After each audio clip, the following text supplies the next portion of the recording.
आलिया एक शरारती और खुश मिजाज लड़की थी।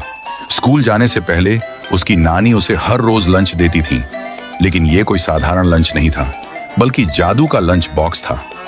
पहले दिन उसमें उड़ने वाले समोसे थे।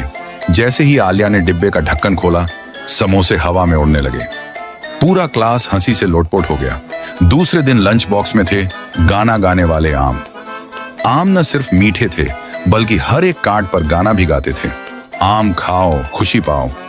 आलिया का लंच पूरे स्कूल में मशहूर हो गया। सारे बच्चे उसके साथ बैठना चाहते थे, लेकिन एक दिन लंच बॉक्स गायब हो गया। आलिया बहुत परेशान हुई। नानी ने मुस्कुराकर कहा, यह जादू तब तक चलता है जब तक तुम अपनी खुशी दूसरों के साथ बांटती हो।